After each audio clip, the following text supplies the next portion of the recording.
حضرت مولانا محمد خان بیابانی نے فرمایا حضرت کا جو تصوفانہ مشن تھا، خانخواہی مشن پھیلانے کا جو نظام تھا، آج کے سائنٹیفک دور کو کمپیئر کرتے ہوئے حضرت کا جو صوفیانہ مشن تھا اور جو روحانی مشن تھا، آج کے دور کے تقاضوں کو رکھتے ہوئے حضرت نے صوفیانہ مشن کو پھیلایا۔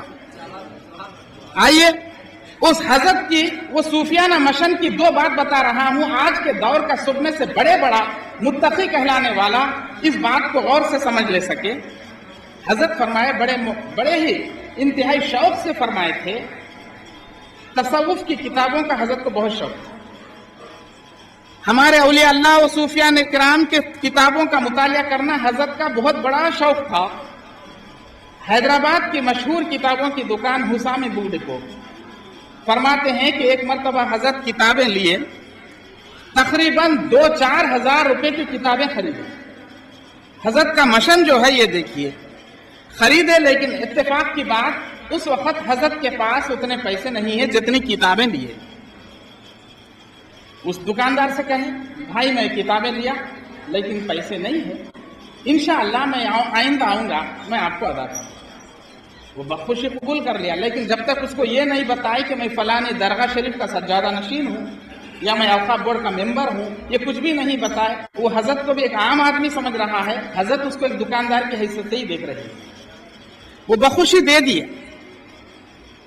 پھر حضرت جب اس کے بعد اپنی رقم لے کر کتابوں والے کو اپنا قیمت واپس کرنے گئے، جب دینے کے بعد پوچھے بھائی آپ تو مجھے پہچانتے بھی نہیں تھے، لیکن مجھے آپ بغیر سوچے سمجھے کہ اتنے 1000 روپیوں کی کتابیں کس اعتماد پر دی؟ حضرت پوچھے، وہ کہنے لگا آپ کے کتابیں خریدنے کا شوق مجھے یہ بتا رہا تھا یہ آدمی جھوٹا نہیں ہو سکتا، یہ آدمی جھوٹا نہیں ہو سکتا، اتنے تصوف کے کتابوں کا شوق رکھنے والا یہ پھر ضرور میرے پاس آپ آئیں گے، کیونکہ آپ کا شوق بتا رہا ہے کہ میری دکان آپ پھر آنے والے۔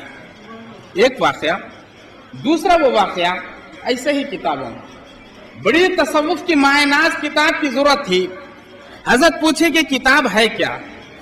دکاندار نے کہا کتاب تو ہے، اس کی قیمت بہت بڑی ہے، اور اس کتاب کی قیمت آپ کیا لگا سکتے ہیں، کیونکہ نایاب کتاب تھی۔ تو حضرت کا شوق اور اپنے بزرگان دین کے ان ارشادات کو دیکھنا اور پڑھنے کا شوق کا والہانہ انداز، حضرت برجستہ اس کو کہہ دیے کہ یہ میرے کار کی چابیاں ہیں، یہ چابیاں لے لو اور مجھے کتاب دے دو۔ یہ کار کی چابیاں ہیں، یہ چابیاں لے لو اور مجھے کتاب دے دو۔ تو دکان میں تو موجود نہیں تھی، اپنے گھر سے خصوصی طور پر وہ کتاب منگا کے دے دیے۔ حضرت لینے کے بعد چابیاں ان کے کاؤنٹر پہ رکھ دیے اور کہے حضرت ایک آٹو بات کرو کیونکہ میں جانا ہے۔ پوچھنے لگے ارے آپ تو کار میں ہیں، کار میں جانا ہے؟ نہیں، میں آپ سے یہ کہا تھا آپ کیا قیمت دے سکتے، میں کار کے چابیاں دے دیتا ہوں کہا، اسی لیے آپ مجھے کتاب دے دیے، چابیاں لے لو بس، مجھے کتاب کافی ہے اور میں جاتا ہوں۔ بڑا خوش ہوا کہ حضرت اس دور میں بھی یہ تصوف کی کتابوں سے اتنی انسیت رکھنے والے ہیں۔ بتانا مقصد یہ ہے یہ انسیت انہیں رسول اللہ کی آل سے ملی ہے، رسول کی نسبت سے ملی ہے۔ اور آخری بات بتا رہا ہوں انسیت کیسے ملی ہے، اسوہ ابراہیمی سے۔ سرکار نے فرمایا میں ابراہیمی ہوں، ابراہیم علیہ السلام نے فرمایا مولا جس آخری نبی کو تو پیدا کرنا چاہتا ہے وہ میری آل میں عطا فرما۔ تو ابراہیم کی یہ دعا تھی اور ابراہیم کی دعا سے سرکار پیدا ہوئے، سرکار کی آل میں ایسے لوگ پیدا ہوئے۔ آؤ اسوہ ابراہیمی دیکھو، اللہ نے کہا ہے فرشتوں آزماؤ میرے ابراہیم کے پاس 5000 بکریاں، ہر بکری کے گلے میں سونے کا پٹا اور 5000 کتے اس کی حفاظت کرنے کے لیے۔ فرشتے کہے مولا ابراہیم کو اتنی دولت دیا، اب تیری محبت کہاں ہے؟ تو ابراہیم اللہ تعالیٰ نے فرمایا جاؤ ابراہیم کو آزمانا ہے تو آزما لو، اسے اس دنیا کی دولت سے بڑھ کر میری محبت بڑھ کر ہے۔ فرشتہ آیا بڑی خوشکن آواز میں اللہ کی تسبیح و تحلیل پڑھتا ہے، سبوح قدوس ربنا و رب الملائکۃ والروح۔ ابراہیم علیہ السلام بڑے مست و مگن ہوئے، اور جب فرشتہ خاموش ہوا انسان کی شکل میں آیا تھا، کہنے لگے انسان وہ اللہ کی تسبیح مجھے پھر سے سنا دے جو تو ابھی تسبیح کر رہا تھا میرے رب کی۔